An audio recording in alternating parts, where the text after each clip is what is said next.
When we're talking about penises, I was going to start a new Space Wolf army, but just use wolves. And just like realistic wolves. That's Can they do that? Does Canis Wolfborn still let you take like dogs as troops? It doesn't matter anymore with battalions. Yeah, I guess. They're fast attack. Yeah. You just take the fast attack. Fucking, man. You could do that. It's got a warhound that instead of turbo lasers, it just has bad dragon dildos for arms. Oh God. Just picture. It's the squirt ones too. I got your models. How can you tell if you have line of sight? It's just like, did it get on it? There you go. There you go. Oh, that would be disgusting. That would be so bad. Picture Gulliman showing up to the fucking Space Wolves door, and it's like, I've got all of these new, really strong Marines for you, and they're like, oh, cool, we were just using dogs, and it's like...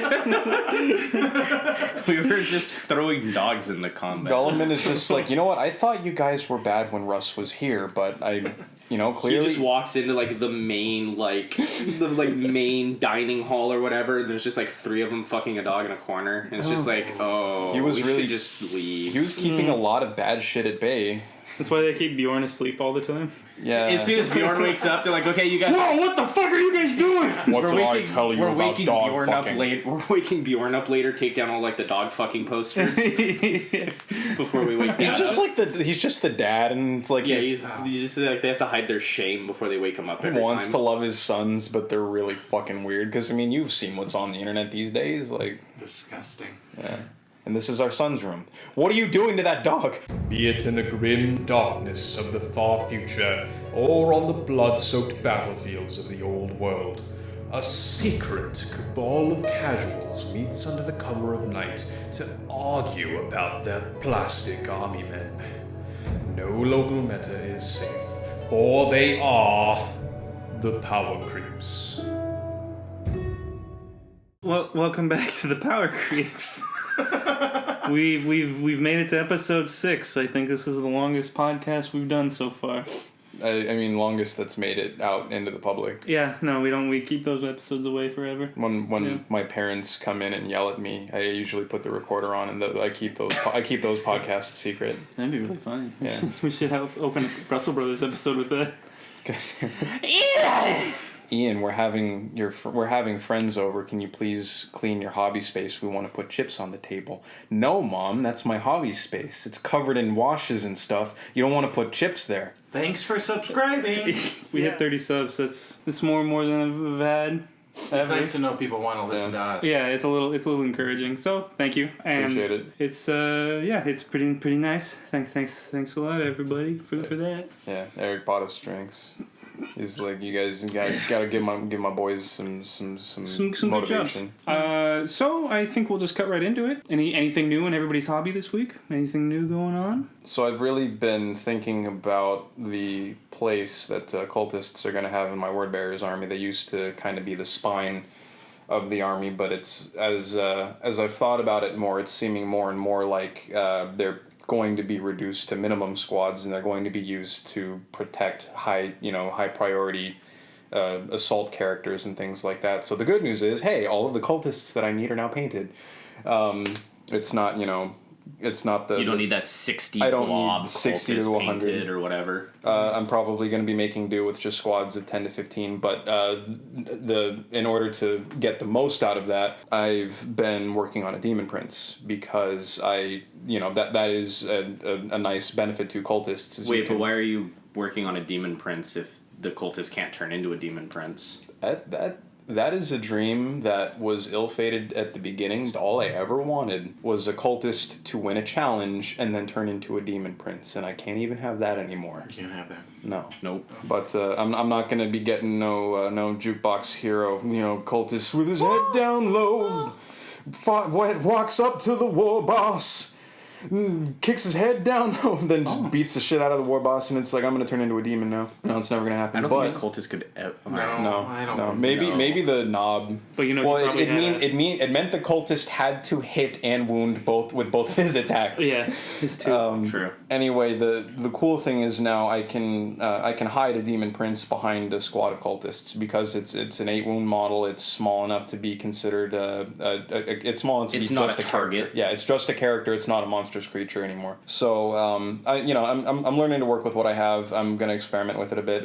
They just released it was leaked, the Imperial Armor book for the Astra Militarum, which also had the rules for Renegades and Heretics. Which is good shit. So I'm thinking if I do end up rolling with big blobs of cultists, it's going to be to deny territory for deep striking units that might destroy, my big scary new Imperial Guard tanks that I'm going to be stealing now. So Demon Prince is on the table right now. I think I'm going to be getting some Wyverns, maybe some Medusa, Basilisks or something like that. I love the Basilisk. Yeah, that's my favorite one. It's the noblest of the Imperial Guard tanks. Mm-hmm.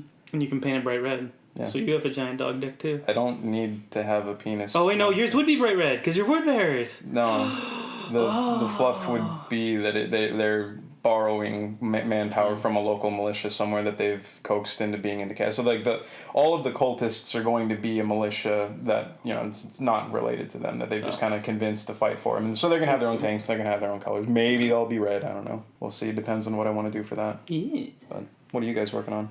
This podcast. Yay. Just editing the podcast. I've been doing some list building for like Harlequins and stuff like that. I got a 50 point, I got a 100 point, but they're very expensive. They're very expensive because we've been playing power level just to kind of get the rules down and everything, and 50 power level of Harlequins is like 12 models, 15 models depending on what you put your points into.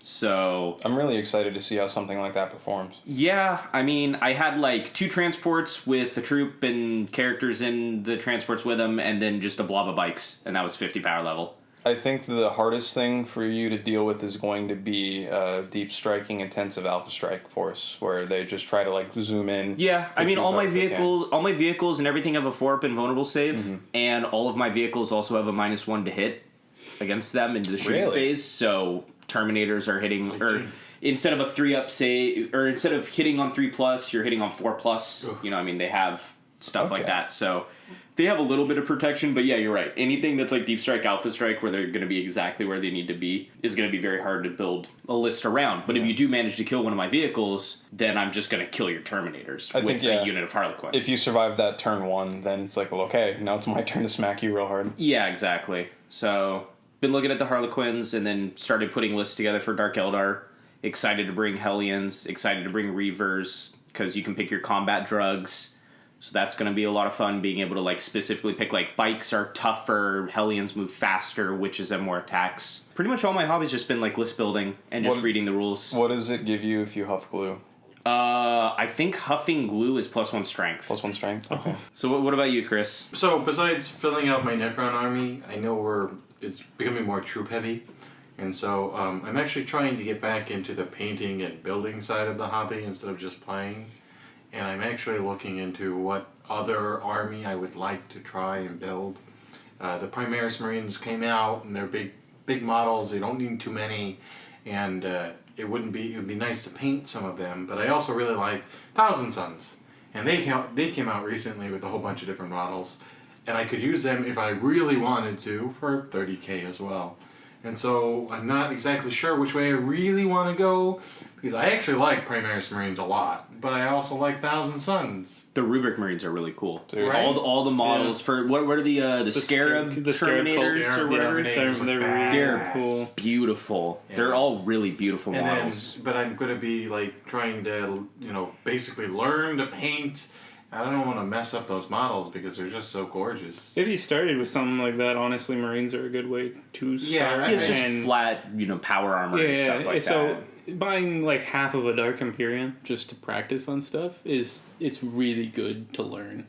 Yeah, that's why I was thinking of more just Space Marines rather than. That was very specific. And you could always play them too with your Imperial Guard, because you already have Imperial Guard, so if you ever wanted to run like a detachment of both or whatever, there's no harm there. When I was teaching Jaren how to paint, that's what we started with.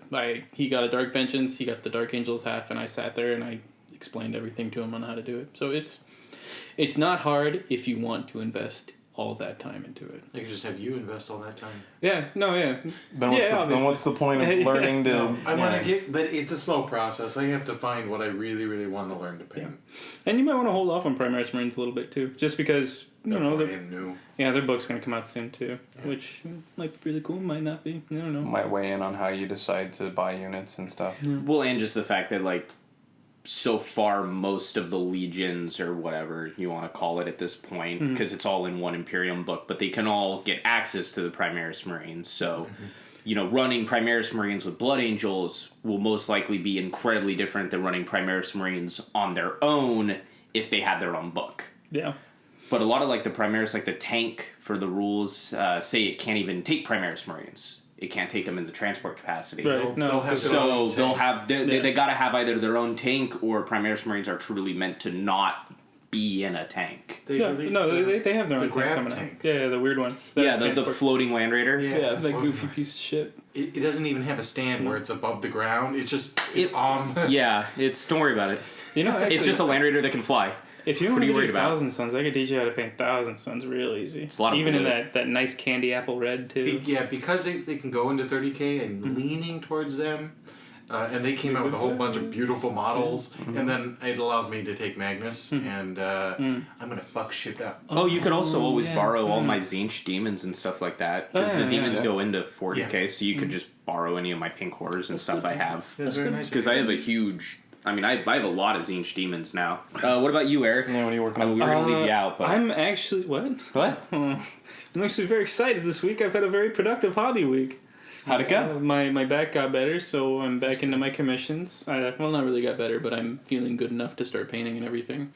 And I did my first big boy order of getting everything ready for my airbrush. Because you guys know how I've had that Iwata for like 2 years that I haven't touched. Yeah. That was a birthday present, right? Yeah, it was a birthday present. It was a very thoughtful birthday present. A lot of people pitched in for that. Yeah. So I got an Iwata Smart Jet from Milky. And that's like a $200 compressor. I was very happy about that. And then, so I figured, you know what, I have this. Now I have no excuse. So I dropped a whole bunch of money on a spray booth and cleaning kits and thinning mediums and all that stuff that you need. So hopefully that'll cut my painting time for armies in half. Especially just doing like base coats and stuff like that. Oh yeah, absolutely. Just broad strokes, like getting everything base coated alone would be better. Like painting by brush my salamanders is just fucking annoying because it's like, okay, spray it all Caliban green. Okay, now just paint the tops, the warpstone glow, but 2 layers. Okay, now that you've done that, do your edge highlight. Now you gotta do a glaze over the whole thing. Now you can start painting everything else, and it's just like, ugh, it takes forever. I hate it. But now I can just do 1 coat of this spray, do another coat of that spray, do your edge highlight, boom. And then you're done. That's it. So I'm pretty jazzed about that. I'm looking forward to actually having a fully painted army for once. That's kind of what we've been up this week. So there's been some new stuff coming out for the game. I think like just in the past couple of days. Past few days. We're actually on top of one of them. Thank you, Ian, for checking online this morning. Very welcome. And then also we'll start with the older one first, the one that everyone kind of is already aware of. That's the new Forge World Indexes. Those went out for pre-order, I think, start of this week. Yes. I think it was start of this week. You can pre-order, what was it, like 5 of them? I think there's like 5 indexes. I think it's 2 or 3. I know there's the Forces Astartes, there's the Chaos book, there's the Astra Militarum one. Oh, and then there's a Xenos book, so it's probably like 4. I think it's 4, yeah. So those came out, and they are looking pretty cool. You're getting all the cool Forge World stuff. The unique chapter characters. I'm kind of excited about those. One of the main things that I saw that I really wanted to touch on was that all of the 30k units that they're giving new 8th edition 40k rules, a lot of the relics don't have the you can only take 1 of this in your army rules. And I got a theory that what they're doing is, since Horus Heresy is staying in 7th edition, this is what 8th edition's way of being like, hey, you can play Horus Heresy in 8th edition because we're letting you have all the bells and whistles and toys. I'll believe it when we actually start getting the Legion specific bells, whistles, and toys. Yeah, but for now it was kind of nice. I thought it was cool, and I will say that was one thing that I was excited about. Yeah, I will say it's nice that anybody who has like a 30k army who used to play it in 40k a lot of the rules were very similar, gameplay wise, but there were a lot of like specific little things that didn't translate perfectly over. Where now, if they're just giving data sheets for everything for 8th edition, it's like, hey, totally, you got a 30k army, you want to play it in 8th edition, by all means, here's the means to do it, go have fun. Yeah. They're making it more inclusive, which is very nice. Yeah, I was very excited about that, especially because I was really mixed when they announced that Horus Heresy wasn't going to move into the 8th. On the one hand, it was like, Horus Heresy is its own game, it should stay in that, and then a little bit of me was like, well, I really kind of wish it would move to 8th. Why is that? Just to kind of speed up the game. The same reasons why I was happy when 7th moved to 8th. Just to kind of speed up the game and everything. But I think ultimately it might remove too much of its identity. So I think that's... But what's nice too is since they're the only ones doing 7th now because 8th edition and 40k has obviously moved that direction. Horus Heresy now has the opportunity to take 7th edition and tweak it for their purposes specifically. Yeah. They can take 7th edition, make it, 7.1 or whatever, and just really turn it towards their own gaming system, which 30k in general has been its own system. And I mean, it's not subject to a lot of what people would say is the cause of problems for 7th edition. You don't have the glaring imbalances between armies because for the most part, everybody's just playing a different shade of Space Marine, and then you don't have formations. Yeah, what was the other one? Like Solar Auxiliary and... Solar Auxiliary and there's, I guess, You could play Xenos, you could play Eldar, races, but it wasn't really... Not a whole lot. It didn't translate very well. Yeah. But I was excited about that. I thought that was really cool. I just want to see Leas Isidon. I saw some of his rules. Like, one of his things is, like, he has a 2-up in cover. He is untouchable, and his bolt gun is insane. It's like the bolt rifle now. Yeah, because Leas Isidon's big thing was he had the signed warlord trait that let him and 3 units infiltrate. Yeah. So you could make Centurions infiltrate. So things like that. So I really want to see what they kind of tweak for him specifically, because he had a lot of really cool little things he could do. Yeah. And I've always entertained the idea of running Raptors. I was sad the Mantis Warrior's character didn't make it into the book. Yeah. No, it has. Well, I mean, hold out hope. Maybe. He wasn't really anything unique by the end of 7th edition. I think the big thing that was cool about him is he could take divination powers, and I mean, divination powers don't exist anymore, but by the end of 7th edition, regular Space Marines had access to that. So I think if I do decide to run Mantis Warriors, I won't feel cheated if I just end up running the vanilla Marines from the book. Astral Claws characters, though, really, really neat. And it's Luft Huron. There's they have that unique tech Marine too. Yeah. Oh God, I forget his name. He makes bolter units stronger. It's strength 5 bolters. Everybody's got strength 5 bolters. That's cool. Yeah, right. I was somewhat tempted to run with them, but their play style is actually incredibly similar to the Word Bearers. They had their they had the I don't think it was Solar Auxiliary, but they basically had guardsmen in their army that you could take cover saves behind, and they would die in the process because Luft Huron was a bit of an asshole.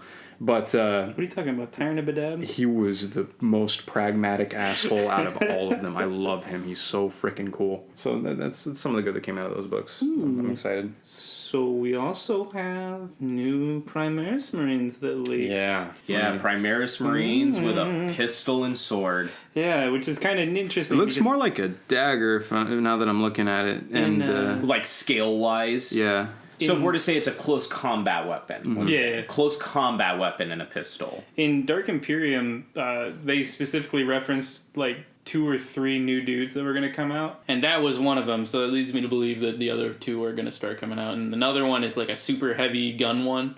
I'm assuming that's going to be like their Terminators. Mm-hmm. And then the third one was some type of new vehicle. I think it's going to be like a gunnier version, like a Predator or something along those lines, like a shooty tank, a shootier version of the fucking weird floating ran later. Yeah, whatever. And there was a pretty spectacular looking librarian too. Yeah, he's old. Just think of it like a dude in Gravius armor, but just decked in beautiful robes. You look like a Farseer. Mm-hmm. Yeah, that's a good way to look at it, like a big beefy Farseer. Chris, what do you think of those? I've only seen the Captain. I haven't seen the new one. The Captain is releasing for anniversaries for this. Oh yeah, show Chris the picture real quick. And so I really like the Captain. The Captain's really cool. The Captain's really cool. I like him.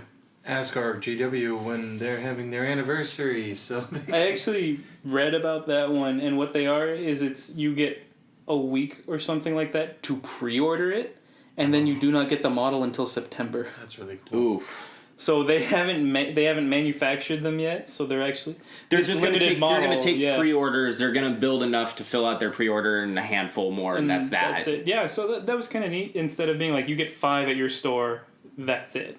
Yeah, I'm just really excited to see the Primaris Marines have a close combat unit.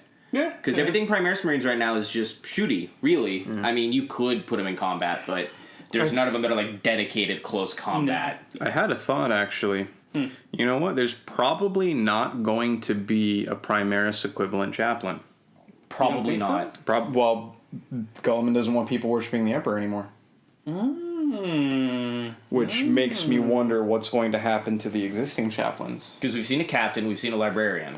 Mm-hmm. We haven't seen a chaplain, we haven't seen like a tech marine-ish sort of equivalent. You know, I never really thought about that. Well, I mean, the tech marine. The tech marine. I would expect tech marines. Yeah, I'm just saying, like, if we're thinking Space Marine HQs, we've seen 2 of the available, 4 or 5 that exist. That's an interesting theory, and I like that. Yeah, which makes me sad because I've always liked the aesthetic for with the big crazy skull helm. But I mean, you notice they're giving their assault troopers that though, so they know it looks cool. Yeah. I'm wondering if they're going to have some sort of equivalent, like some kind of character that buffs an assault squad for the Primaris Marines. Well, I mean, we've seen with the captains have a lot of rerolls and stuff like that, so it's not unthinkable to think that just a Primaris captain just does a little bit more. Yeah. Maybe. I mean, he costs more points and everything, so it's like... Yeah, but he doesn't have a bitchin' Crozius and Skull Helm. He's got one of the only mastercrafted power swords. You could give him a power maul. Yeah, I guess I could. You could give him a power maul if you still want him to have some giant beat stick. It's not a Crozius. It's not special. It's not a symbol of his authority. I mean, I've always enjoyed chaplains because when I run Blood Angels, I would always take Death Company chaplains and things like that because it was really good getting those rerolls. But back before power weapons all started getting different AP values, taking a chaplain that had a Crozius that ignored armor saves and would get rerolls on everything, it's like that guy could just swing for the fences. I loved taking chaplains into combat against like Chaos Lords and things like that. You had a very good chance, hurting them just as much as they could hurt you, even though you only had 2 wounds. One of my favorite earlier chaplain models was the one that had the Power Fist and the Crozius, and you're just like, fucking bring it! That dude was fucking badass. I'm gonna beat the shit out of you. Yeah, I think that was it for the new stuff that's coming out. And looks pretty cool. Yeah, it looks all pretty cool. For being a guy that doesn't want to buy more Primaris Marines, I guess I'm gonna buy more Primaris Marines. They look good. Yeah. They just look cool. The scale of them is great, too, because when I've gone into GW a couple of times and just seen them, out and being built and whatnot, and the scale's great. I really like that Micah, they do. You just walked up to that little boy and started taking his models from him. Yeah, but I mean, he didn't say anything. I'm picturing you have acid blood and it slowly deteriorates the paint and you tell him to start over. Mommy told me about Xenos players like you. So as you guys know, I kind of got my finger on the pulse of the happenings, things that are going on. I listen to a lot of stuff so that we have things that we can kind of weigh in on in this podcast. Yeah. One of those things has been how the competitive meta for this game that we all love as casuals is shaping. Yeah. And that has been released since last week. Yeah. Well, I mean, let's be real here. People were trying to break the game before the game was official. As soon as they got a picture of the rules, they're like, let's fucking break this. And that was one of the things that a lot of the playtesters kind of said was just, they were playtesting, they're like, okay, people are going to use a lot of this. I know that for a fact right now. And yeah, exactly. It seems like if you're showing up to a tournament right now, you're going to get served up a big hot dish of spam. Just straight up. How battalions work with letting you take elites or heavies or anything like that as your core units. I could bring 3 Riptides and a commander, and that's totally list legal. You could bring 5 HQs. You can bring double battalions. You can bring 10 HQs, and that's a legal list. You can bring 7 so that alone just brings up the possibility of cheesing So like specifically the lists that are more than likely going to see some play are like 7 Storm Ravens, 6 Necron Lords with 100 Necron Warriors. The Tempestus Scions are going to spam like 7 Tarox Primes, and they're going to deep strike in command squads of just dudes with plasma, because you can take 2 dudes in a command squad and just perfect deep strike them right behind enemies. You're gonna see the 3 Knights in Gilliman list. That's 3 Knights in Gilliman just sounds like that's just a living hell to play against. you know how in tournaments you'd see Eldar players always in the top 10 levels, but they might not be winning the tournament, but they're always at least placing up there. They're always there. That's what the Knight list is predicted to be kind of like now. It might not be the go-to win, but by God, is it going to be in the top 10 every time? Yeah, and I mean 40 shots from a 100-point Tarox Prime is just like, what? Now that everything can wound everything, it's like, well, yeah, take that. Or Razorback Assault Cannon spam. That's going to see a lot. It's like 12 strength 6 AP minus 2 shots. It breaks my heart. Like it would be one thing if people were discovering like really kooky synergies that exist, but they're literally just taking like, what's the best unit? I want 10 of them. Oh, that reminds me. The King Dick list is going to be 7 Crisis Commanders with marker lights to flavor. Which is just like, are you fucking kidding me? 7 fucking... It's okay, because don't worry. They can move really far, and they have invul saves, and they can get rerolls, and there's just 7 of them. Don't worry about it. At what point are like the Ethereals sitting around the table like, you know what? Let's take 7 commanders. Send them out on their own. Just do that. And let them have fun. Let's just let them fucking do it. Meanwhile, the Fire Warriors are like, okay, we'll go back to playing ping pong and fish slaps. Okay. Fish slaps? Yeah, I don't know. They got flippers. They give That's each other game. pink belly. That's their game. Yeah, They just play pink belly. They just do a quick little ooh. That's how the Verolin ones are so angry all the time. They keep playing fish slaps. God damn. Oh, God. Yeah, just the notion that lists are just going to be spamtacular is just a little upsetting, because we saw that a lot in 7th edition with just spamming formations and things like that. And now it's like how the battalions are set up. There's nothing stopping you from taking, 7 HQ choices as your entire army. We should also take a second to clarify too. We're not just bitching about tournament lists at a tournament. It's just that it's unfortunate that that's what the competitive meta is shaping up to turning be into being, rather than showing off the game in its entirety. I mean, we play amongst ourselves, and we don't ever take too much into that competitive meta. We play a lot to have fun. We make our own fluff lists. And by that way, I need 100 Necrons. I just bought them, Yeah. So don't worry about it. Okay. It's a fluff list. Yeah, that's what it is. Okay. All right. What is the fluff behind 100 Necron warriors? There's just a bunch of them. Yeah. They just came out of the ground. That's solid fluff. Yeah, They just came out of the ground and they're here now. Okay. They were just, there was a garrison on this planet and they woke up. Yeah, it's a tomb world, and they Why aren't there other parts of that tomb world waking Well, there are, but we're only talking about this one specific they battle. came This first. just happened to be where all the warriors were. You're telling me there's no scarabs, no, like... I mean, there are, there but they're are. not, like, in the area. Yeah, no, they'll come up later. Where are they? I don't know, in the Where ground. are you hiding the scarabs?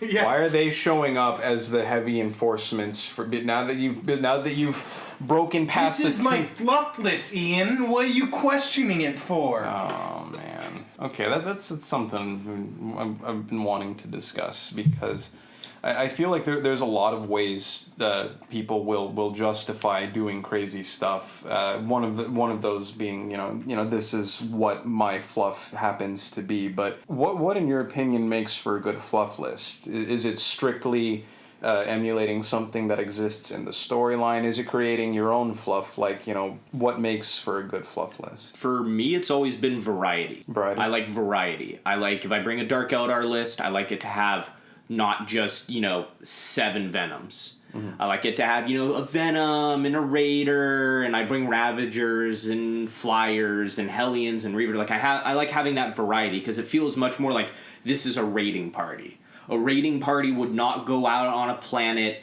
with just 7 Venoms, and that was how they were going to knock down this empire, whatever. It's this like hive they're world. lucky enough to have the one. Exactly. Yeah. Like, so for me, it's always just been variety. It's always been bringing in, with my Blood Angels, it's a lot of jump infantry and chaplains and librarian with sanguinary guard and just that sort of notion that it's not just a spam list. Because I've never really liked spam lists. I've never really liked bringing 9 of the same thing to a game, and that's just my whole list. I think there's a few instances where something like that might make sense, but I'm not bringing 7 Tau Commanders.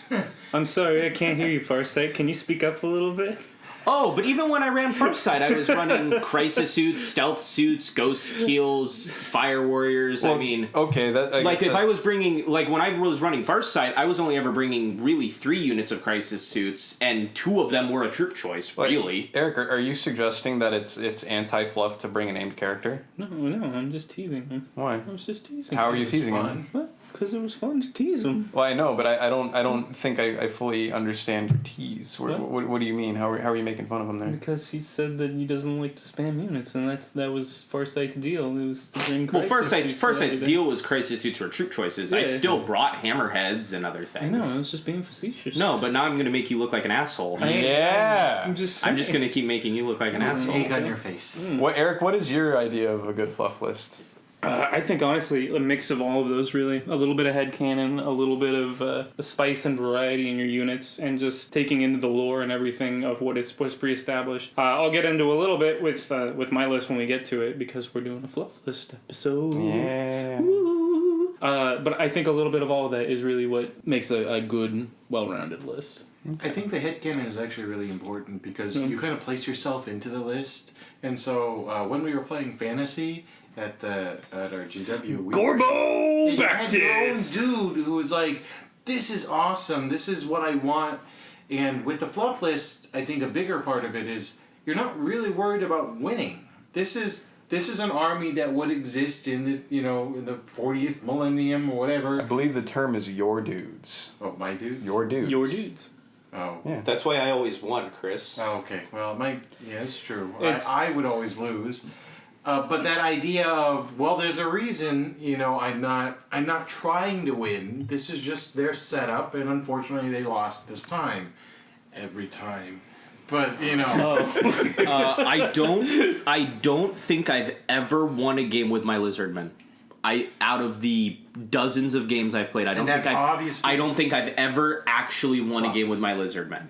And that's because I played them so fluffy. Yes, that's the reason. By the end of my 8th edition fantasy stint, I feel like I pretty much got my wins and losses about dead even. I started feeling really comfortable in that game as far as playing my ogres. Dark elves in fantasy, and my wins were infrequent, but when they occurred, it was just a resounding, I have destroyed destroyed everything and lost nothing. I remember one of my earlier games that we were playing when we were still learning everything.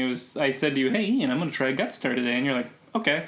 And then you purple sunned the fuck out of me. See, no. I was a good sport about it. I did not hit you with the purple sun. I hit you with the dark elf equivalent. I forget its name, but it was a vortex. Oh, was that the initiative test one? No, it was a strength test. I was a gentleman. I decided to give you a strength test to defend yourself because you're ogres, but you can't win them all, and you're. That was fun. It was the pumped version. It was like the big scary one. It's like, hey, this will hurt them a lot, but this will really, really destroy you if you drop it on your own head. So hey, be careful. That was one of the fun parts about that. I remember how many times you blew yourself up with your sorceress. More often than I actually hit other people with it. Yeah. But but casting in general, I love the notion of blowing yourself up. It was very dangerous. The idea that you can blow yourself up while trying to cast is just such a fun little quirk to the game. It was really fun with Dark Elves too, because you had the sacrificial dagger, so it's like I've killed 5 guys. I've stabbed 5 of my own dudes in the chest to make this spell work, and it's like, alright, finally. Oh fuck, no. And then oh no, the scatter dice. So yeah, Warhammer Fantasy was great. Yeah. But to get I like Age of Sigmar more because I started winning. Oh. I picked up Sylvaneth, and it's like, cool, I'm doing good now. That's nice. I don't have to try anymore. Have you played with your Lizardmen? Not in Age of Sigmar. I've made quite a few lists, but the fact that they're so expensive because they can all be summoned, they're double, triple cost the points of demons, that's and the whole point is summoning, and they're not really any better. I can't tell you how many people on the Age of Sigmar and Warhammer subreddit I've had to be like, don't Trust me, you're not gonna have that much fun with lizardmen. It's just go towards something else. there's only like 1 or 2 builds that's even slightly competitive, and they all deal with bringing formations of nothing but monsters and like the Bastillodon and Skanks. oh no, not even skinks, just a huge fucking blob of like Saurus cavalry, turn 1 charging and just trying to kill their biggest unit. But getting back to fluff lists, Yeah. I think we should we can tie into that. Can Segue in right unveil here. what we have? Ooh, Yeah. we've all been working very hard. I think we should start that. All right, who wants to go first? Micah, did you wanna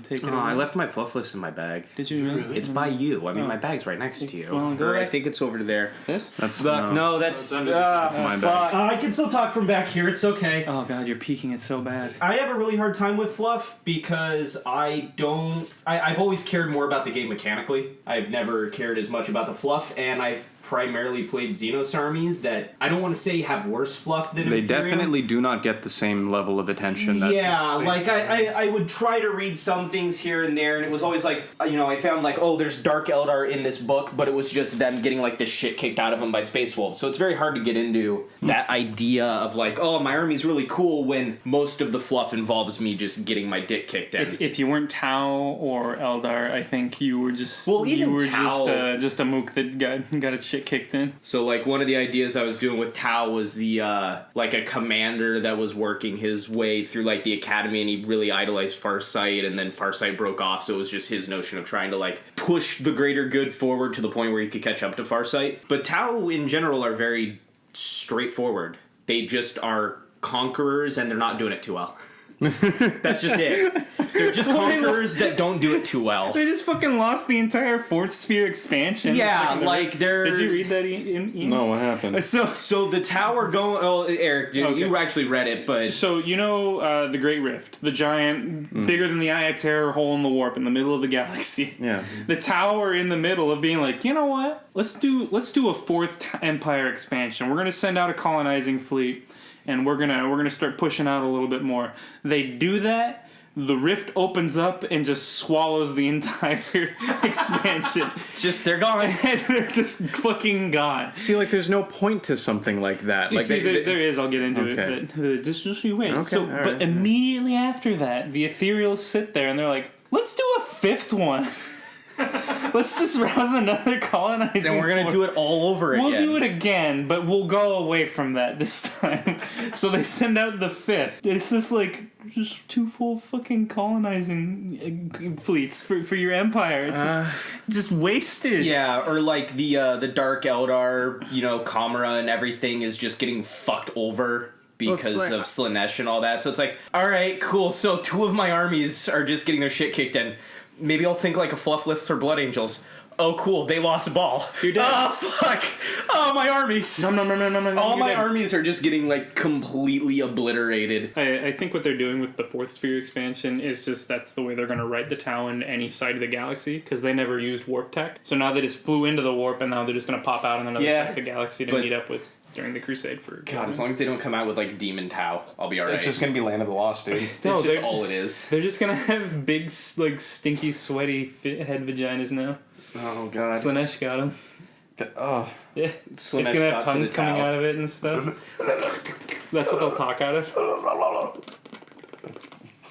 But at least... They'll do. Oh, God. So there you go. You have the fluffy army now. Yeah, I mean, that's just kind of it. I've always been more of a fan of when I'm doing fluff. I like to play a couple games with my army with a specific build and take things from the games that I played or whatever and kind of create fluff around that. So like Erik and I would play all the time with like Tau and Tyrannid for a very long time. So I have a commander standing on like a dead Carnifex.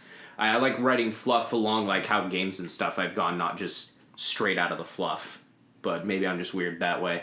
No, that's I think cool. I think a lot of people would approach it from the same way. Yeah, I just did that for my ogre tyrant.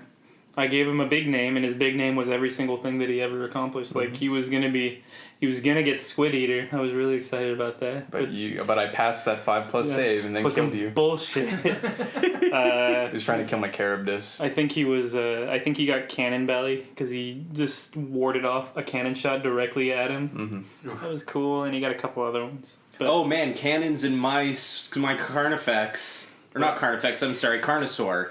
Yeah. Yeah, turn 1. Oh, direct hit. Ah, it's dead. Oh, all right. Good game. No, that was my trebuchet. That was Was that a trebuchet? Yeah, that was my a Bretonian trebuchet. That was awesome. Well, guess that's the game, I guess. I never done this before. What happens now? Oh boy. I hated cannonballs and trebuchets, all of that shit. They were really powerful. It was brutal. It was brutal in general. Oh, cool! It does a direct hit, so it hits the guy riding it and the monster underneath. I think they're pathetic now. I think there needs to be some sort of medium in between the two, but that's neither here nor there. We'll do that some other time. I took Tau and I gave them all Tau names, and I went through their alphabet, and I don't want to go through all of them, but I some tastes then. I got my commander, my Cold Star commander his name's gonna be Korslaw, which is just Tau for Reaper. Because, my god, he did really good against Chris. Jumping around the board like a fucking specter everywhere on the board he needed to be, just taking units. Call him the Fly. He's just annoying. He keeps coming back. He never goes away. He's just Mosquito. He just keeps stinging you around everywhere. Zabi.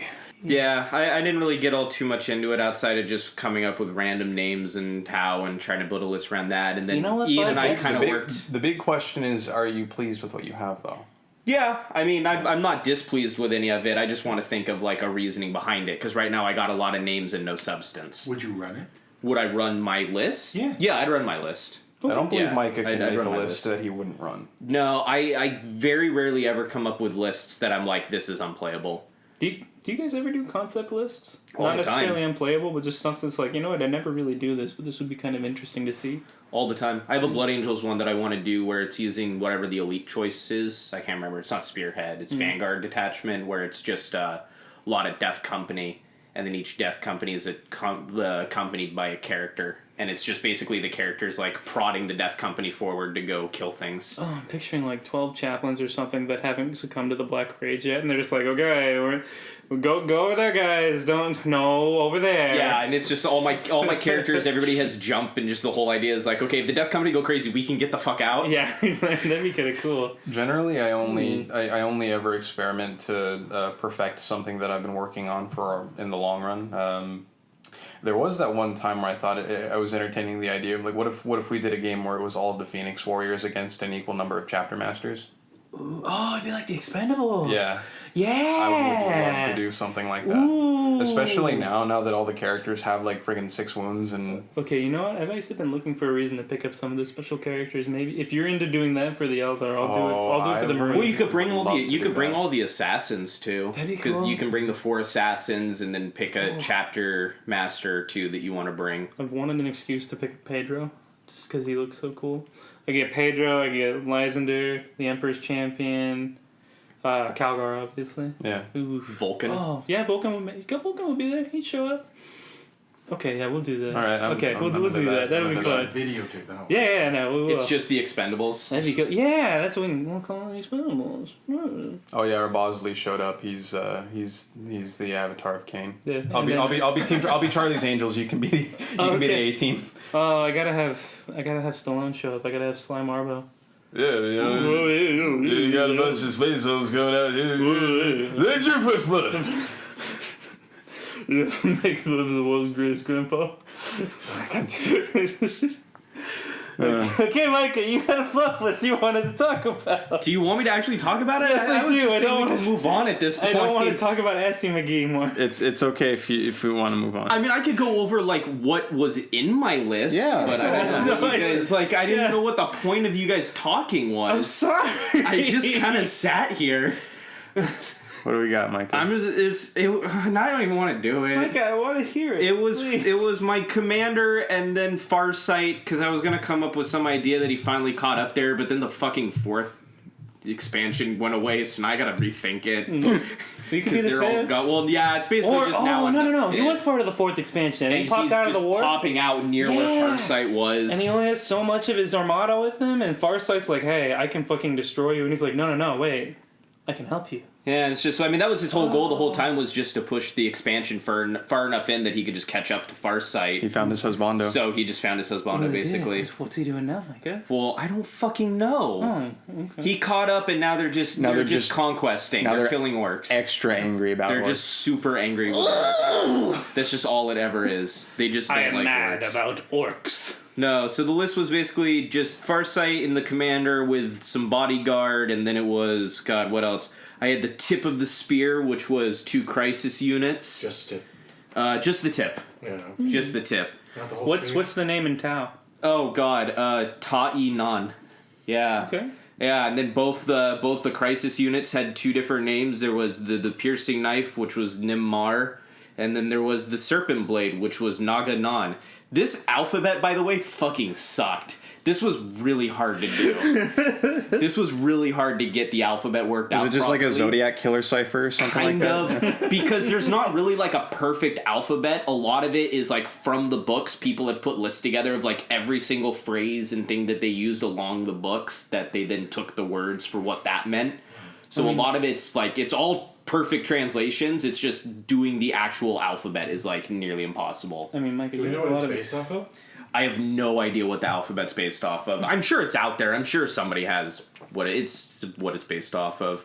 Oh God, what else was it? It was the Guided Strike, or Kaaba, which whatever. Kaaba! And then it was a unit of Pathfinders, which was Deathmark, which is Mont Mesa, and then the Piranha. I'm gonna finally bring that Piranha out. Hell yeah, dude. Because I fucking love the Piranha, which was Corvessa, which was Flying Helper, basically.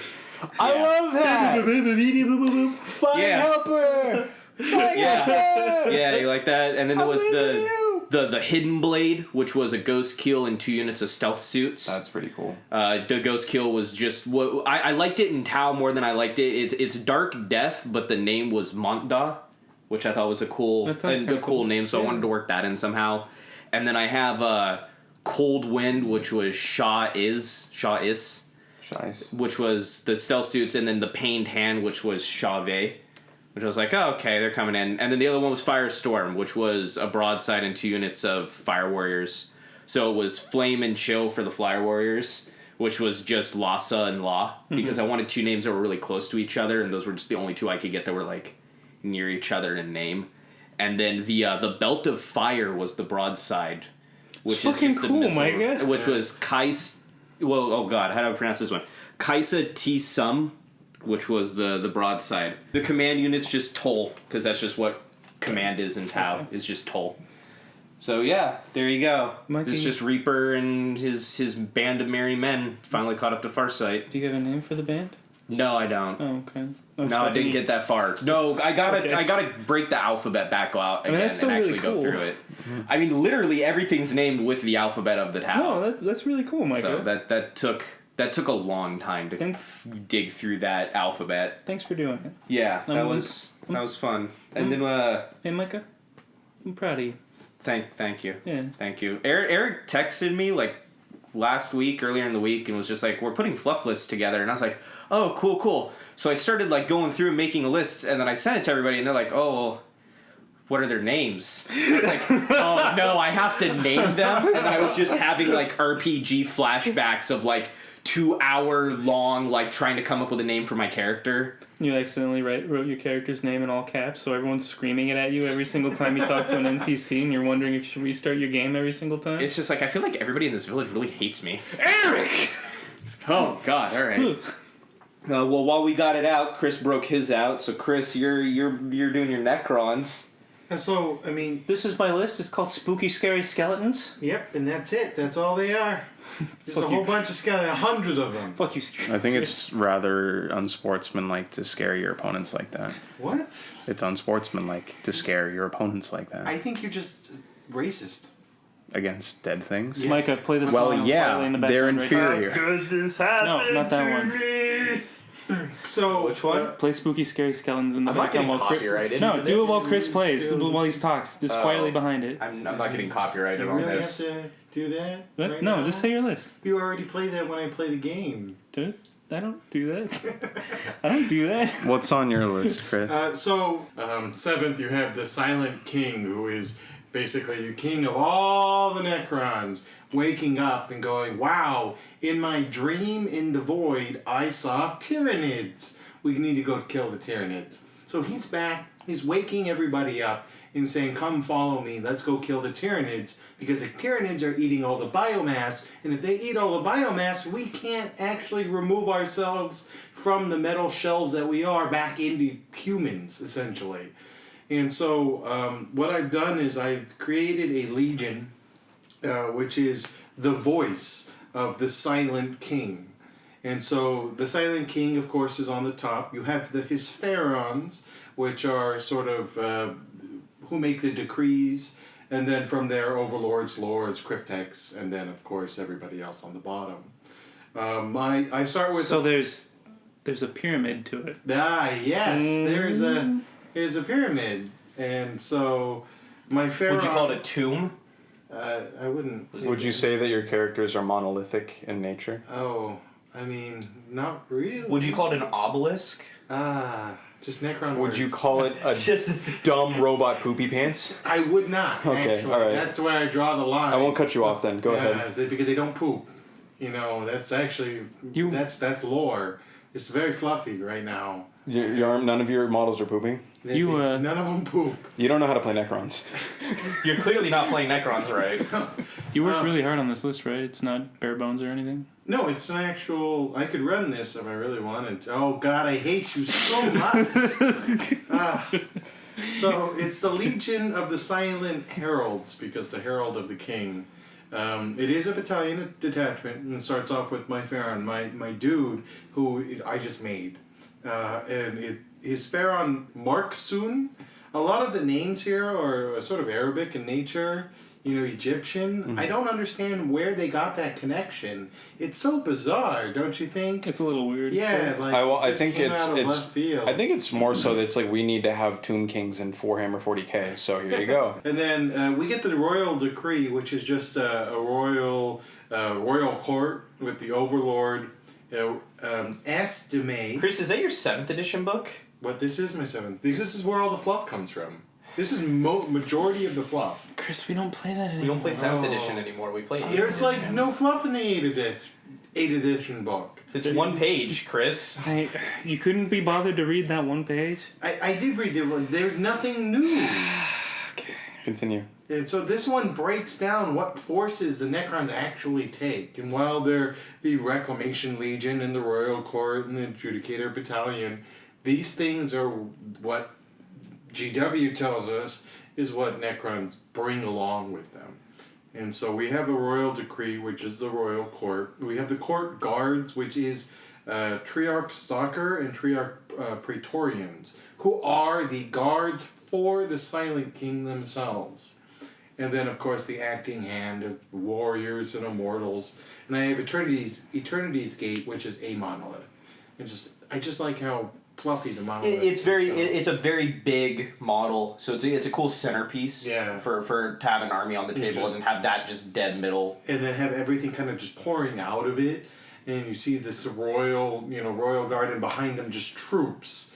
And it just looks so cool. Visually, it's a very cool... Yeah. Yeah, I don't know how cool well set. it would do. You pour a lot of points into the monolith, and I would rather just, 100 warriors, or something like that. God dang it. I mean, you could just have the 100 warriors come out of the monolith. It's one unit. You could, the warriors themselves are so cheap, you could get a whole nother thing of 20. And, you would never kill them ever. And you would never have friends ever again. I don't have friends now. Oh. Anyway, that's my army. I really like the fluff of it, but a lot of it's puts too much emphasis on the new fluff that they put out on Necrons. I would rather just view them as, Terminators way back, and you don't really... they're, robots, scary, skeletons. And then that's it. That's all you knew about them. That's all I want. Really? Yeah. You like the mystery behind it? Yeah, the mystery, because you don't know what they are. I'm kind of partial to that too, just sort of the nameless entity. Yeah, this I mean, you see the Tyranids, you know, it's like, okay, the scary monsters. Oh, God, scary robots, you know? I always liked how with the Tyranid books, a lot of the names were, it was always from the perspective of the Imperium naming them things. So you had the Red Terror and Old One Eye. I would have loved to have seen something like that for Necrons, where it's, you know, it's like, oh, yeah, you face those dang spooky robots, and, you know, that one's big and shiny right there. You want to stay away from big and shiny. You know, he'll melt you just by looking at you. Real scary guy. Ian, I'd like to save you for the grand finale because I know you got a lot to talk about on your list. You've been working on it for quite some time. It's easier to cut too. Yeah. Oh my God. Is it okay with you? Yeah, go ahead. Yeah? Go ahead. Of course. So I really wanted to focus on something really salamander fluffy, so I made a Vulcan's Reliquary Procession. Wait, I thought we were supposed to build lists that you could actually play. I can play this. Do you have all of them built? No. No. So, the fluff for my list is this is the force that Vulcan, after confirming that he has found another relic of Vulcan, this is what he has brought to see. That is to say, after Vulcan Histon has found... Yes, after Vulcan Histon has found another relic that Big Vulcan has Papa left. Vulcan? Big Papa Vulcan? That Big Papa Terry Crews Vulcan has left. Terry, please plays Vulcan in the HBO show Original Horus Heresy. Please. I love you so much. So, obviously we start with Vulcan. To begin, one of the main things that I really wanted to focus this on was the Covenant of Fire Rite of War, which is the unique Salamander one from 30K.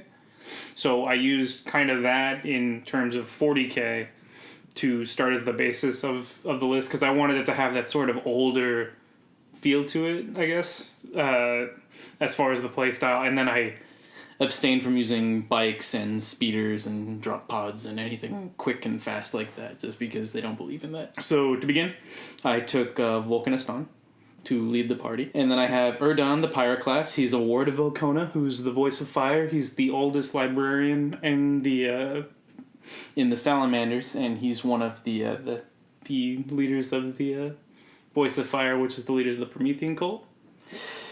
And so he's the one that's kind of communicating back and forth with him, so keeping contact with the Voice of Fire as far as what's happening with the relic processions. And he's my librarian. And then I have a unit of Fire Drakes, the Keepers of the Horde, and that's 5 Thunderhammer Storm Shield Fire Drakes, or Terminators. And so the idea is they're the main hammer going in to just fuck shit up. They're there to just unrelenting force take whatever they have to in order to get whatever they need. They have their own personal car, the Gildan Drak, which is a Land Raider Crusader, and it's one of the oldest Land Raider Crusaders in the Salamanders list, but that's my headcanon, so it's not actually true. So it's their own personal one that they roll around in. And then we have my 30K character. I didn't want to have a 10,000-year-old Space Marine, so at some point Obsidian was entombed within a Leviathan Dreadnought, and he is only awoken in times that Vulcan is absolutely sure that he has found where another relic is. Obsidian's whole thing is that he was there during Dropsite Massacre, and he blames himself for a lot of that because he very heavily believed in the fast lightning strike, and then you kind of see where that... We tricked you! Yeah. We tricked you good! You kind of see where that brought the Salamanders. It didn't end too well. So his whole deal is he wants to be there on Vulcan's journey as they're going to find their Primaris. And that is his one goal left in life. Or unlife, whatever it is. And then I have 3 10-man units of... I almost said Fire Warriors. It was like right there. It was about to come out. I mean, it just makes so much sense. Like, it wouldn't be wrong because of Salamanders, but god damn it. I have 3 10-man tactical squads, and those are the Draken wards. And they are Melta-Bunkers. They just Melta-Guns, multi-Meltas, and Combi-Meltas, and all of them. And the reason why they do that is because they are carried by Garthrex, Fearborn, and Fairnir, who are the Rhinos.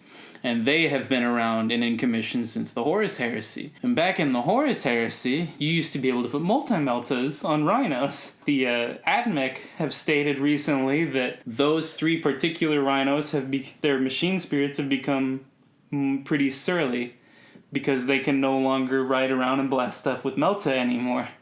So in order to honor the machine spirits, they carry as much Melta as they can so that they don't crap out on them and get like, I don't want to do this anymore. It's okay, we brought Melta guns. Look, don't cry, Rhino, don't cry. So that was my headcanon for that. And that's basically a Covenant of Fire in Horus Heresy, and that's what I've kind of been working on. That's what I imagine they'd bring. So if we ever play the Relic, that's what I'd bring against you. Oh, okay. Against you, Ian. You're looking at me? Yeah. Yeah. Because the Word Bearers, Oh yes, of course. Yeah, that's what I brought to the table this week. All right. Well, funny you should mention the Drop Site Massacre because my faction was also present for that. It was a great day for us.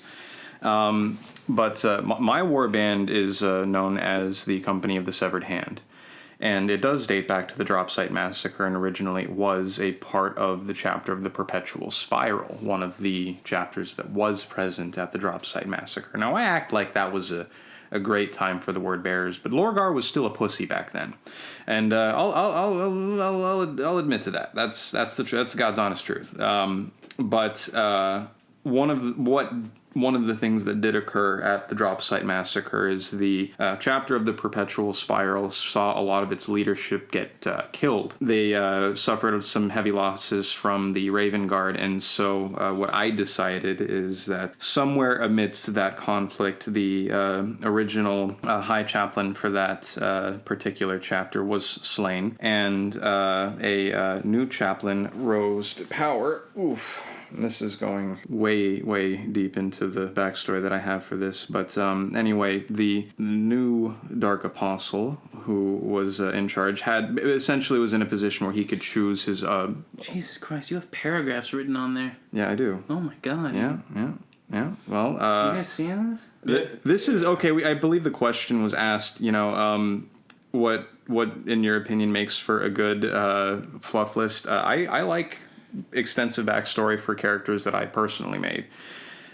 So the leader of it doesn't start with the leader of my warband. It starts with my leader's leader from the Horus Heresy, Voldren. Dark Apostle Voldren was in a position where he could choose a new first acolyte, and the Word Bearers, the way their leadership is broken down is you have the Dark Apostle that acts as sort of the Chaos Lord for the Word Bearers Legion, but beneath him is his first acolytes. First acolytes are kind of the second in command, the Dark Apostle in training. My character, Servanus, was among the people that was being considered for the position of first acolyte. And so for, a few thousand years or so, they're all off. All of the various potential first acolytes are trying to prove himself. And all of the first acolytes are given like a contingent of soldiers to, get shit done for the chapter. And that it's interesting to me because that's kind of how the Chaos Warband is shaped in 40K.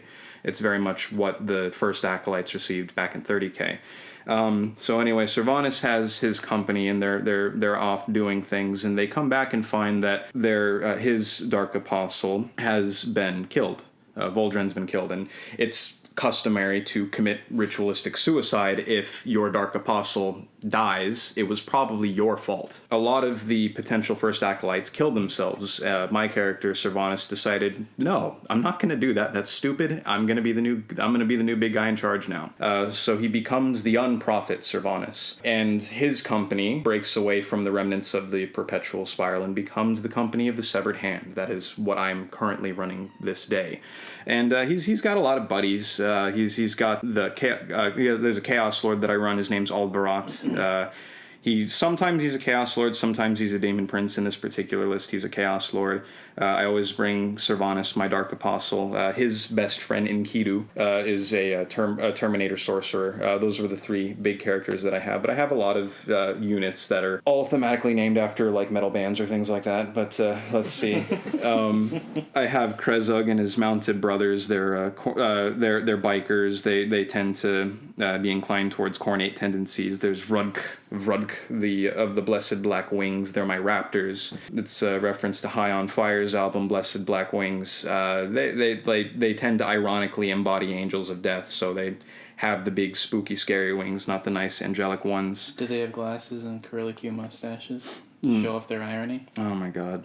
Yeah. You guessed it. I figured you out. My Chosen, it's one of my favorite units. I refer to as the Bearers of the Forsaken Vow. They are all, at one point, were aspiring champions in Chaos Marine squads that, rather than rising to a challenge like they're supposed to, decided to fall back and shoot the enemy to death. Generally speaking, that won them a greater victory for Chaos, but they still failed to rise to the challenges they're expected to, and so they're all herded together in this one squad of Chosen, and the idea is you are chosen among Chaos, but this is the highest you will ever ascend. You will never become demon princes. Enjoy your new plasma gun. I have Tarkus. Tarkus is kind of he's the mascot for the army. He's a forge fiend. And I have Akulakon. Akulakon is my soul grinder. The idea behind how the army operates is they try to accomplish as much as they can with less, which leads them to, fight with slaves or demons that they've summoned. Akulakon is an example of how they pool their resources to, you only need one demon. Yeah, you only need one demon to fight and win an army. Sure, it's the biggest demon we can summon, but yeah, we won this battle with 60 cultists and one demon. So that's my long-winded, 10,000 year backstory. That's pretty cool. Yeah. I'm really proud of all you guys. Those were some pretty fun 100-point lists. Yeah. Micah, I especially liked all your names. Yeah, that was fun. alphabet, man, that was murder. Did you actually write the names down in Tau letters too? Yeah. Really? No, not in Tau letters. Oh, okay.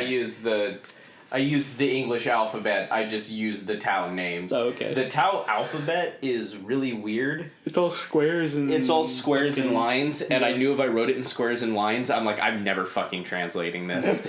Right. Honestly, I feel like I'm about to have, like, a fucking vision or something existing in this sweat lodge. This is really hot. This is really bad. I'm really sorry I put you guys through this. Any closing thoughts? Vulcan was a bitch. Vulcan wasn't a bitch! Yes, he was. Okay. He ran away. I fight you about this, but I just... I feel like if I exert myself anymore, I'm gonna be led away by an astral octopus or something. Okay. Yeah. If you've been with us from the beginning, thank you very much for sticking around this long, and we're gonna keep delivering the content whenever it suits us, and you can listen whenever you feel like it. We do appreciate comments and concerns, anything you want to bring up. I know when someone says, "Oh, you messed up on a rule," that's actually very helpful to us. We really Seriously. appreciate that. Yeah, I have given Chris nonstop shit since somebody commented down that was what was it? Ghost Arcs can't do reanimation on immortals. Specifically, that's what we were talking about. That hasn't gone away. If you guys can make fun of Micah and just comment, and that'd be great. Comment down below if you tuned out as soon as Ian started talking about his list.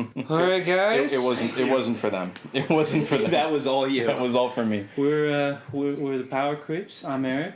I'm Ian. I'm Micah. I'm Chris. And we're gonna go get some water and hopefully not die. Yeah. See you next time. Bye, Take care of yourself. Bye. For God's sake, get us out of this room. Oh God, it's coming for me!